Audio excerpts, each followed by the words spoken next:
Vamos chamar o Nassif, então? Bora falar das bolsas em queda nos Estados Unidos. Nassif, bom dia para você, tudo bem? Bom dia, pessoal. Eu tô com um problema aqui, viu? Eita. Eu fico assistindo antes o programa de vocês vocês têm um conjunto de temas aí que dá vontade de entrar em todos. Né? Coisa boa, mas Deixa eu só fala, dar uma diga. bicada nessa última fala de vocês sobre a questão do Supremo. Estava havendo uma grande comemoração da decisão do ministro Flávio Dino reconhecendo os crimes continuados aí da ditadura. São aqueles crimes em que o corpo desaparece, então é considerado crime continuado.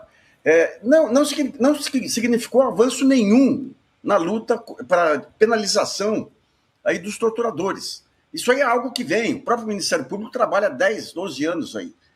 Então, você tem os outros crimes que o Tribunal Penal Internacional, a Corte Interamericana, define como crimes contra a humanidade, continuam fora, que é tortura, todo esse processo aí que a gente sabe que ocorreu durante a ditadura, né? Então é isso.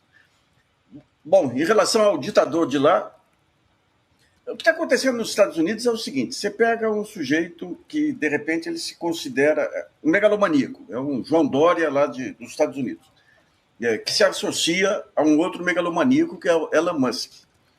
Numa eleição em que eles conseguem ludibriar a opinião pública, conseguem maioria no colégio eleitoral, maioria eleitoral também, conseguem maioria na Câmara, no Senado, e tem maioria na Suprema Corte. Então, ele se considera dono do mundo. E, a partir daí, ele quer redesenhar o mundo. É um macaco em loja de louças, porque ele não tem a menor noção, ele e o Musk, não tem a menor noção das instituições. Quer dizer, um país que nem os Estados Unidos, que é um país hegemônico aí, pelo menos desde antes da Segunda Guerra, mas muito mais depois da Segunda Guerra, ele é regulado, assim como as relações internacionais, por um conjunto de instituições. E a economia tem um conjunto de variáveis. Se eu mexo uma variável aqui, eu estou afetando outra variável ali. E eles não têm a menor noção. Então saíram dando patada para todo lado. Para todo lado. Vieram com essa história de defesa da produção nacional, colocando esses impostos de importação, espalhando para todo lado, que é uma loucura. Quem paga o imposto de importação é a empresa americana que importa. E quem paga na reta final é o consumidor americano que compra o produto. Então, digamos, com esse imposto de importação, você não tem a menor ideia sobre os reflexos que vão ocorrer na economia americana. Por exemplo, daí ele pega os aliados, não tem mais aliado, ninguém mais sabe quem é aliado, quem não é aliado. Ele taxa o México em 25% em cima de uma desculpa, taxa o Canadá em 25%. Achando o quê? Porque, como são os países mais próximos dos Estados Unidos, empresas americanas se instalaram no Canadá e no México para vender para os Estados Unidos. Então ele fala, eu coloco 25% de imposto, elas vêm para cá. O que está acontecendo? Desarrumando toda a indústria automobilística americana. Porque a indústria automobilística americana manda insumos para o México, recebe insumos do México trabalhados. É todo um processo de integração que ele rompe com essa taxação de 25%. Então é interessante que, de um lado, o que ele pretende, o sonho dele e do Musk, que está tendo os negócios dele sendo afetados no mundo inteiro por conta dessa prepotência aí. Eles querem um mundo dominado pelas big techs. Só que o poder de toda essa estratégia reside no poder do presidente dos Estados Unidos. E o poder do presidente dos Estados Unidos reside nas votações que ele pode receber. Então, esse conjunto de medidas que beneficia as big techs prejudicam a economia real americana e prejudicam o americano. Por exemplo, ele teve grande votação com negros e latinos. São os caras os grupos que estão mais sofrendo aí. Grande votação no Texas. Vem a China e coloca um imposto de importação sobre a soja do Texas.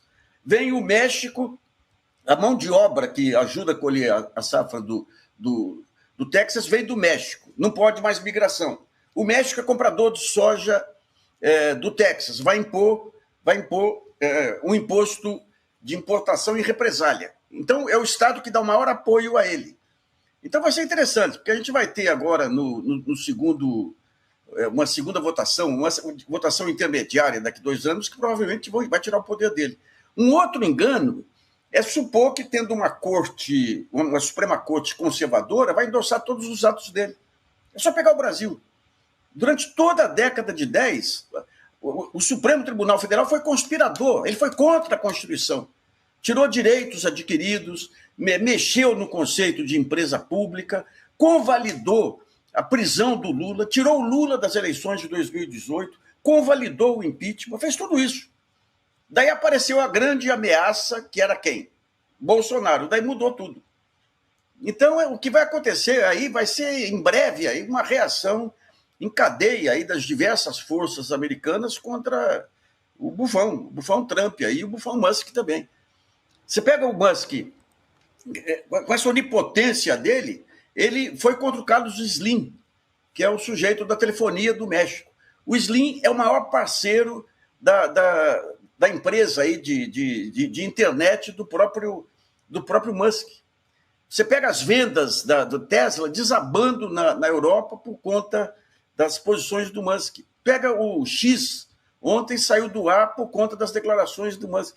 Então, em breve, você vai ter um caso inédito. É possível que haja uma união mundial que nós tivemos na Segunda Guerra, era uma união mundial para evitar novas guerras, né? E para combater aí os extremismos. É possível que haja uma união mundial contra a maior ameaça ao planeta, que é essa dupla Trump e Elon Musk. Ótimo ponto, Nassif. Além disso, começa a se desenhar um cenário que pode levar a um processo de recessão da economia dos Estados Unidos. O próprio Trump deu uma entrevista que derrubou os mercados, acho que ontem ou antes de ontem, recentemente. Sim. E agora, isso era uma plataforma de campanha dele, né? Ele atacava o Biden com isso, dizia que ele ia enriquecer os americanos. Enfim, ele fez uma série de promessas que seriam exatamente o oposto do que está acontecendo aí. Como é que você avalia essa dimensão econômica dos Estados Unidos? Você acha que isso pode representar uma ameaça para derrubar ainda mais a popularidade do Trump? Direto. Mas você vê que interessante. Qual que é a lógica dele de quem não conhece o funcionamento dos mercados? Se eu coloco esses impostos de importação, as empresas voltam para os Estados Unidos e geram empregos nos Estados Unidos, melhoram o emprego nos Estados Unidos. Só que você tem um mundo que está totalmente interligado.